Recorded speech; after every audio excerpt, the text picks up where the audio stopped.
I say,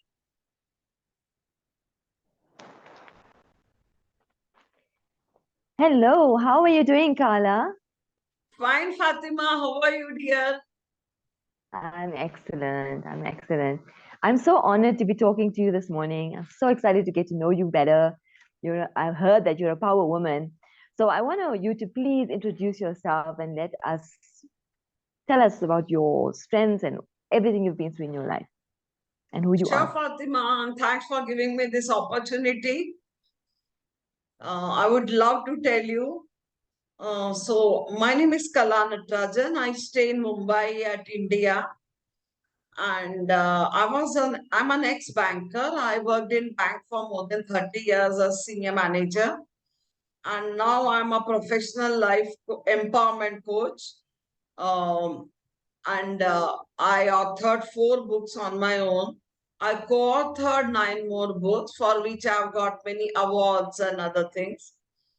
And I'm also a motivational speaker. So that's what I'm doing right now. That's amazing. You've got so much that you've invested your life in, and I'm so excited to know. I know you're an author, right? So how many books have you authored, and what inspired you in doing that? So I've authored 4 books, solo books. My niche is self-help. I read self-help books, non-fiction self-help books on self-growth and how to think positive and change your mindset and thereby attract better things in life. So my first book is called Empower Yourself, and it's about simple tips I have given. There are 39 chapters, small chapters, where I've given tips to people on how to think positive and take everything positively in life and move forward. My second book is Reinvent Yourself, that is how to change your mindset and achieve breakthrough in major areas of your life, including money and health, and how to handle failures and propel them towards success, and also how not to be a victim but to be a victor in life, and how to embrace change in life, because many people resist change, Mm. but change is Yes. actually good. My third book is my autobiography, and it's called Born to Fight, my journey from a victim to a victor.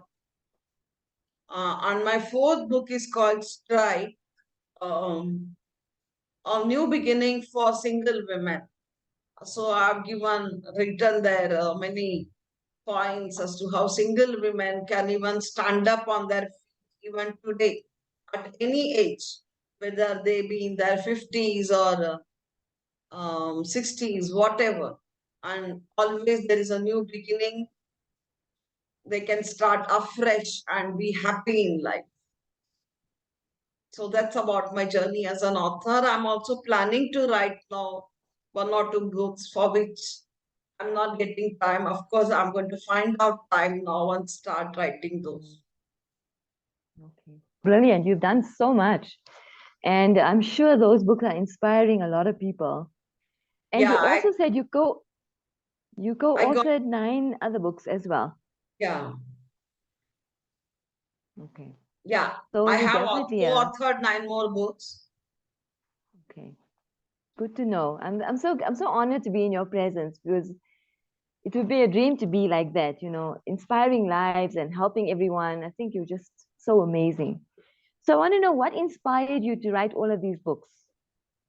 So right from the beginning, when I was in my bank, I could not do any other activity, and I used to come home really late at 9 or 9:30, and did not get time for anything else to write books or anything.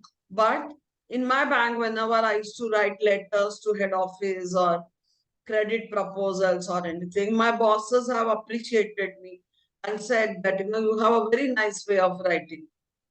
So that Mm. inspired me, and I always thought that, I will start my writing journey sometime or the other.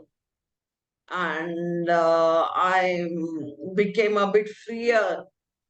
And I tried my first book, and it got great reviews. So that inspired me to write more and more books. Mm. So your one book is about your life, Born to Fight. So Yeah. what were the challenges that you experienced that made you want to write about your life?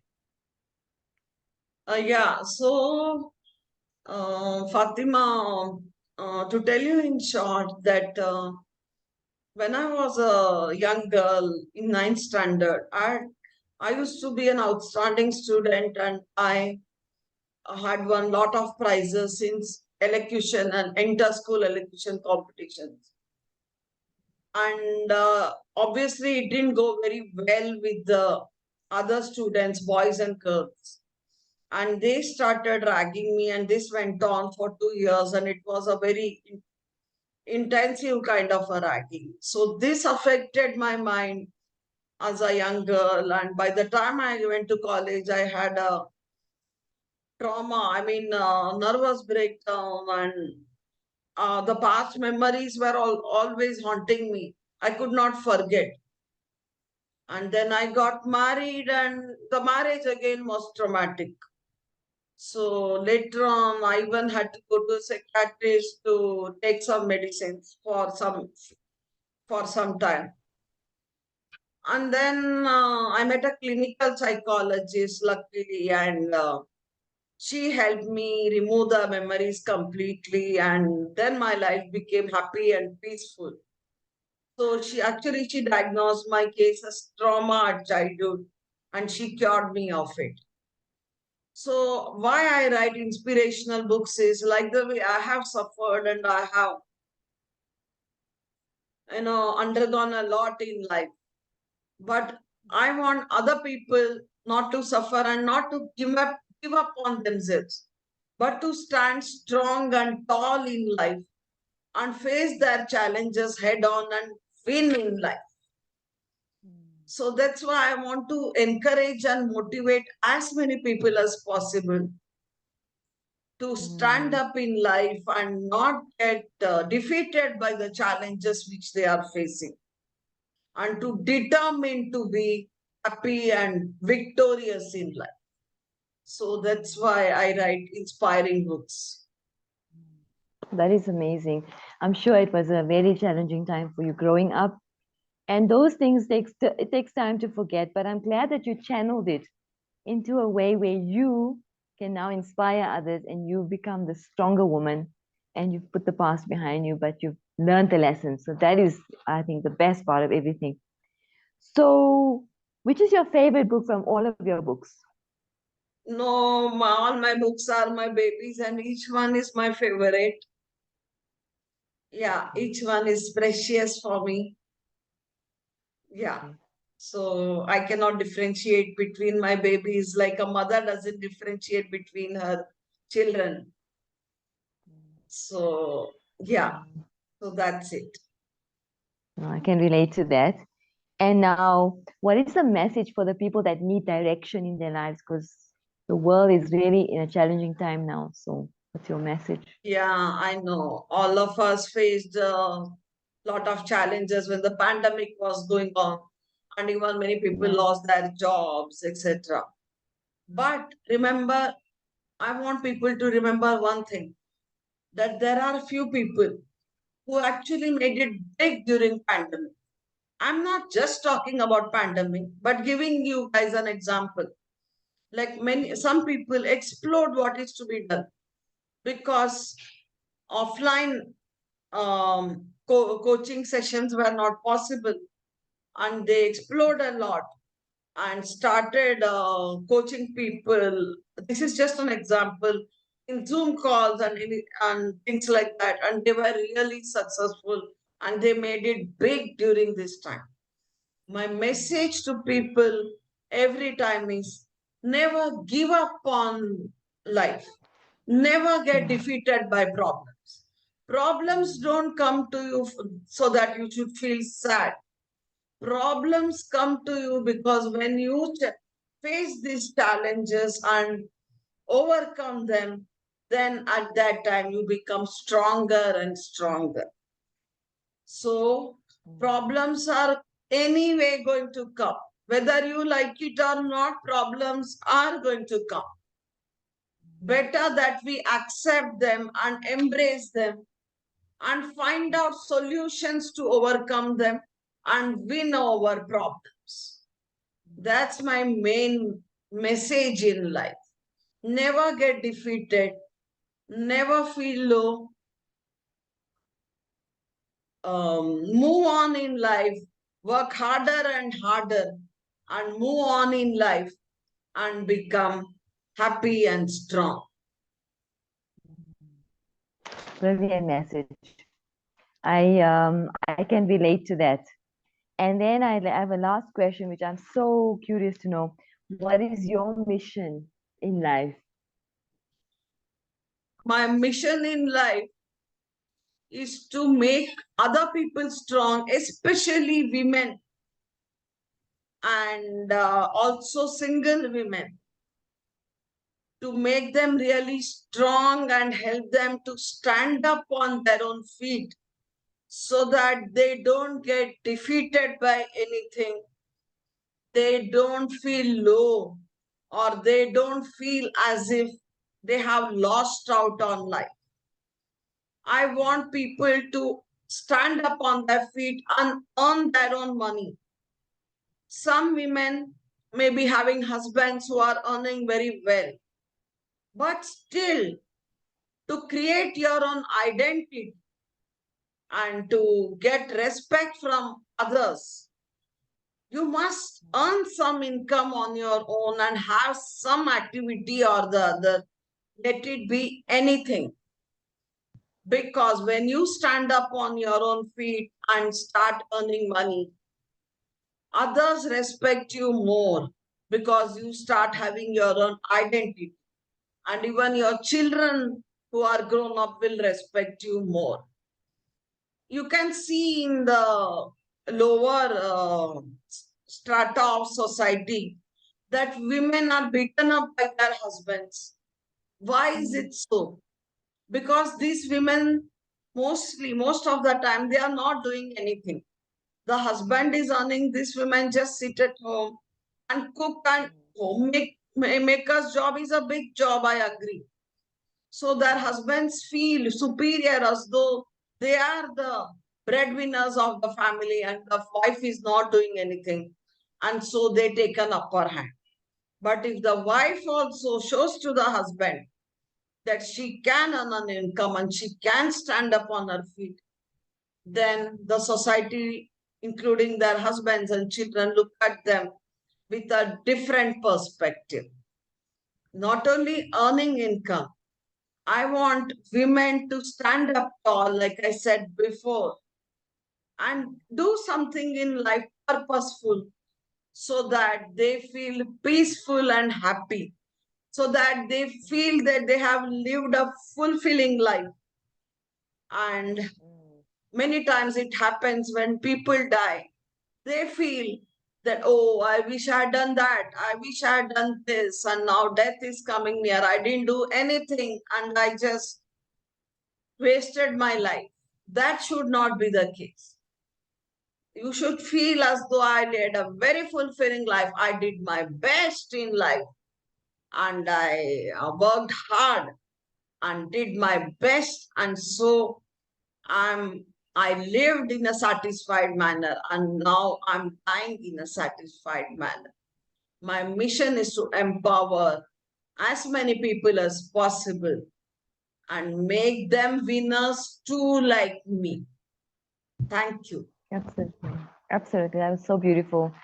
There we have it. Your mission is to empower all the women to find their own identity and stand up tall, right? And that will end with this message to all women: stand up tall. Thank you for your Thank time, you. Kala. Thank you, Fatima. And I love talking in this platform. And the questions you asked me were so amazing. Thanks for this opportunity. Bye, everybody. Win in life and determine and stand tall and be satisfied and happy. Bye. Thank you. Bye bye. Bye bye.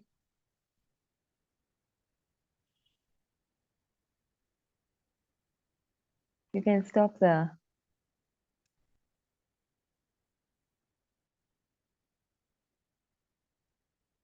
Hi, Fatima. Hi, how are you, Kala? I'm fine, dear. And how are you? Very good, thank you. So, Fatima, we would love to know about you. Where are you from and what are you doing?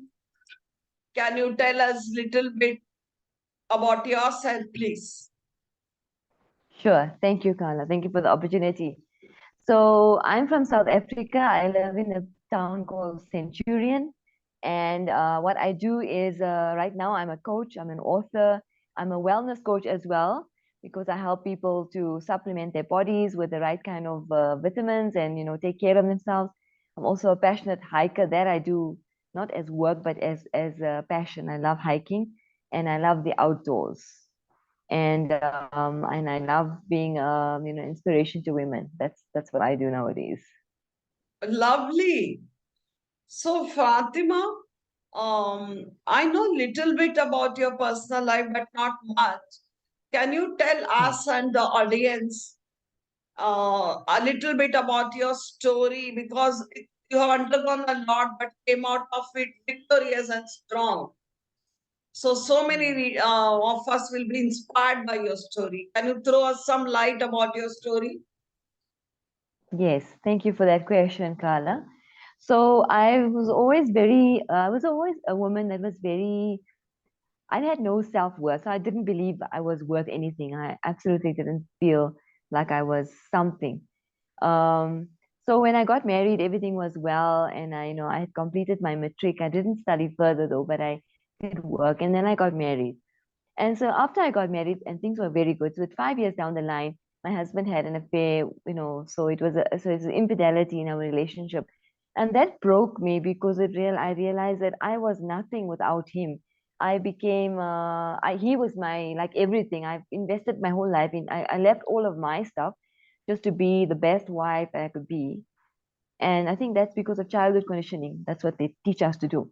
And so I became this woman, but now after that had happened, I felt like I had no value. What is my identity? Who am I? I was somebody's wife, somebody's mother, but I wasn't Fatima. I was just somebody's wife. And so I set up on a mission to find out who I was, to find my own identity. And with time, I began to get stronger in my mind, in my thoughts. I started getting a little bit of self-value, starting to realize that I have a lot of capability. And with time, even though that relationship ended with my husband and his extra, partner, he ended up getting another relationship, and then I became a first wife. So in our relationship, we allowed in our Islamic ways, men are allowed to have more than one wife, so four maximum. But there's a lot of rules that comes to that, though. Even if it's just one extra wife, for me it was like I was betrayed for the second time. So I had to refine my roots again. Who am I really? And this is the time when I became I started going into mountaineering and started becoming more of a stronger person, and then I found my own identity, and that led me to where I am right now, as a coach and as an author and as a mountaineer. So just honored to be here because I've come through a lot, but I've grown a lot, and now I can inspire other women. So that's actually my story. That's absolutely, Fatima, your inspiration to so many women. The way you have challenged such a big hardship which you came across in life and you have come out of it.